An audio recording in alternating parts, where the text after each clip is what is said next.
world? Did you still have that type of camaraderie Oh, yeah. with the students as you did in the physical classroom? Definitely. So when we were in the classroom, I would always have students stopping by my room, even when they shouldn't. And the same thing occurred during distance learning. So one of the things that I appreciated about the distance learning model is that we had office hours. Honestly, I didn't know who was going to visit, but I just kept my window open for anyone. And I would have students just come to office hours to talk. We would talk about anime. We would just be drawing. They just needed an outlet. So instead of me like, oh no, you guys, this only is for people who need help or I need to do my work, I gave them that space and opportunity to have that outlet. That was a time for they can ask me questions about other classes. We could do a quick little tutoring session together.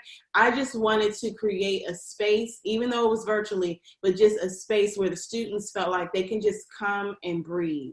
They could discuss, oh my goodness, I don't know how to really use this Zoom. Okay, well, let's walk through it right now. Everybody who's on the call, let's walk through Zoom. And that has really been my model this entire distance learning. I continued art club during distance learning, so we would just have paint parties online. Just those little things, they seem little to us, but when we think about that, the children are not in their space that they're used to, and for a lot of them, school is their safe space. I tried my best to just recreate it in the best way possible virtually. And I really appreciate you sharing all of those things, being at a different point in my career as an educator. My mind obviously is in different places, but one of the things I appreciate in working with you, observing you, talking with you, as well as other educators, it keeps me mindful of if I'm still going to be in the classroom, I need to own what that means while I'm there and make sure that I'm doing the best I can to offer to the students what it is that they need, not just academically, but in other ways as well. With that being said, year one, we got to the point where we weren't sure if teaching was what we wanted to do. So I'm sure it became a lot easier year two, even though you had the pandemic situation. So comparing year one to year two, what was that like? Actually, it's funny that you said it got easier because it actually did not for me. Year two was it was a challenge for me because I was moved to another classroom, so I had more students. Now I was averaging between 30 and 40 students per class. So that was a challenge. My students, my classrooms, they had more inclusion in it. So I had to learn how to really put on my teacher cap and almost think like a scientist where we have a lesson, we're going to try it out. If it didn't work, we're going to come back. We're going to just keep experimenting until we get it right. So even though it was a little bit more challenging my second year, I will tell you, it made me a better teacher. It really felt like I was teaching for 3 years just from the second year alone. It just forced me to really think outside of the box. And then when distance learning occurred, my students didn't have supplies, and we're art, I teach art. So I had to now come up with lessons that did not use traditional art mediums, which was a challenge, but it actually paid off in the end because both myself and my students were able to push the envelope. I had students that might have struggled during in-class sessions who soared during distance learning because they felt more comfortable using the digital platform. So the second year, it had its challenges, definitely in the beginning. But like I said, I just leaned on that first year. Everything that I learned, distance learning, I had to cut off those notifications from my phone, so setting up a new standard for my work-life balance, that's what really helped me to get through that second year. So I want to say this, and then I'm curious to see if Shauna has anything she wants to add, because she travels and she talks with teachers nationally. But personally, I found myself looking forward to, because Alisha was right across the hall from me. Mm-hmm. And even though I've been teaching 28 years, I still have my challenges and struggles that I had to deal with. It made a huge difference to be able to have a colleague across the hall that you could vent to, that you could say, okay, so I struggled yesterday, but I made it today. That child that was getting on my nerves yesterday, I figured it out. We made progress.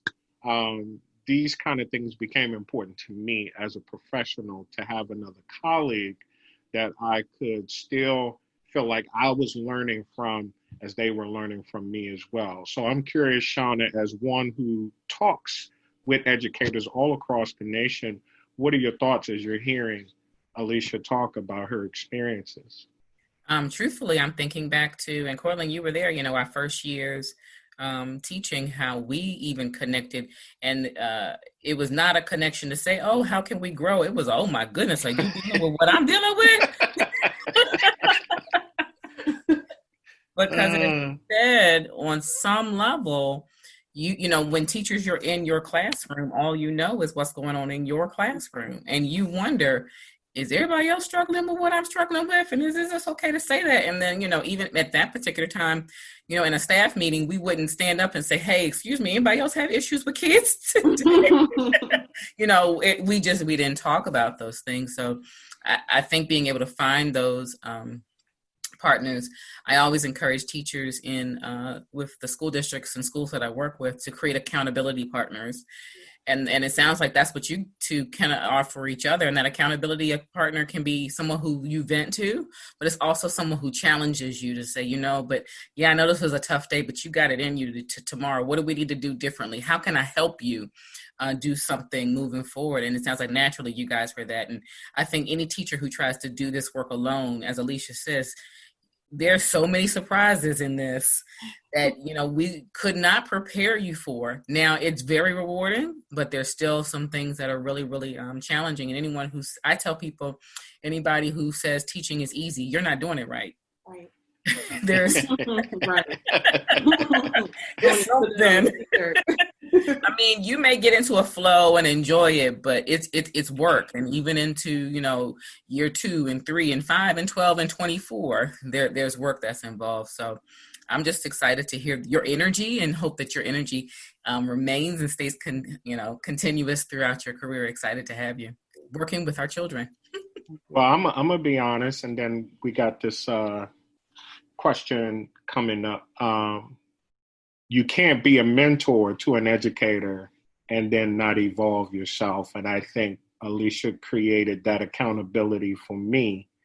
And we would laugh a lot. That's the thing. The things that were actually frustrating, we would laugh about. And I think having someone that can create that levity for you just made everything, keep it in its perspective. This is not worth taking home, this negative energy about what you're dealing with in the classroom. But she became an accountability. I can't be encouraging her to excel and then not modeling it myself. I think that was what was critical for me in working with her. But I am curious now, Alisha, because there's a lot of talk now about social justice, obviously, with a lot of things that are going on in our nation. And being is that we do highlight voices and views of the community, both social justice and cultural relevance. How do you address that as an art educator? In every single lesson, really and truly, I'm very purposeful about creating a space where the students are able to exercise how to advocate for themselves, how to use their voices. I show them artists of all race and colors and creeds, and I show them that art is a way to communicate without using words. And you can reach people over the span of years. Even if your message isn't heard today, it'll be heard tomorrow or the day after that. So it is very important to use those messages via art. So I actually have created a couple of lessons where students will bring to us poems, quotes, just words or something that they heard, and then they will create a work of art expressing that. Of course, the poems that they use, they have to have some type of message. And I think that by doing that, one, it showed my students that I'm interested. I want to know what you feel. What are you thinking right now? How are these events that are happening in our world, how are they affecting you? And then when they tell me that, I'm like, okay, you feel comfortable telling me, now I want you to tell the world. So we create these lessons where they start exercising that at 10, 11, 12, 13, 14, they need to learn how to do that now, because really the young people are the ones who help to push all of these different movements. It's that young energy that we need. So I don't want them to think that just because you're a kid, your voice doesn't matter. That is the craziest thing to me. So no, you have to understand that your voice matters. Even if this person didn't hear it, someone else will hear it. And art and social media is one of the best ways to get your message out there. If they're already using Instagram and Snapchat, okay, so let's design some posters and let's put it on Instagram.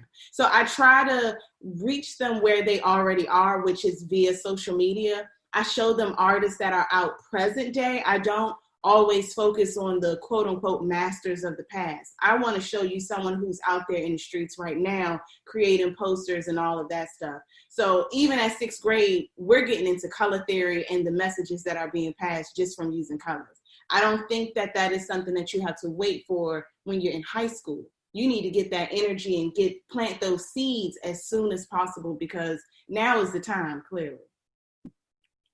So I appreciate you sharing that, and we do have a little bit of time. So there's two things I want to be able to allow you to address. You took the opportunity to be trained in peer mediation, so you have exposure to the reality of the child that's non-academic. And you had a lot of children that naturally would just come to you and talk to you about things unrelated to academics, which I did, but I was outside the classroom when those things were happening. And then you're also an entrepreneur. So in the time we have remaining, I'd love for you to, for a moment, talk about why it is important for teachers to be more mindful of the social emotional aspects of the child, even in the classroom, and talk to us about what you do outside of being an educator. Okay, so to get to the first point about the importance of really acknowledging that social emotional aspect of the child, I like to speak to teachers in the mind frame of themselves. When you are at work, if you are stressed out, if your home life is bothering you and all those different things, you know how you feel, you know how it is that you may not want to sit down and like type 20 letters that day. You might need a moment where you need to go outside. You might need a moment where you need to listen to some music. Those same things happen to children. I think sometimes we forget that children go through stress. And even though, adults like to say, well, what you got to be stressed about?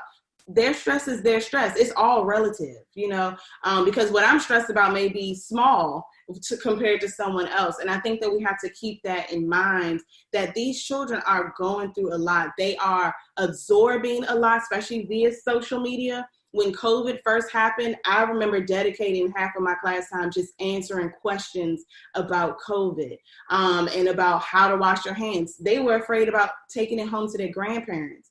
And I don't know if they had that opportunity to discuss that with another adult outside of their household. So I really just think that it is important that, the lessons are important, but sometimes you could take 5 minutes or 10 minutes to just ask the students, how are you today? What is it that you're feeling? Let's do, for art, it's a little bit easier because I can say, draw out your emotion. You don't have to talk to me about it. Just draw it. Grab the color that represents that emotion and do that. So I think that is one of the most important things. And going into distance learning with COVID, it's important now more than ever because we do not know all of our students' home life. And right now they're not getting the break from that home life. If I could stand up and cheer on what you just said, I absolutely would, because that is just so powerful to, even though we're the school and our main job is to educate the mind, you cannot separate emotions and cognition. And when someone we all know as adults, when we come and our head is not there, we are stressed about so many other things, we don't perform at our best. Mm-hmm. And so even someone checking in with us and saying, how you doing? How you feeling today?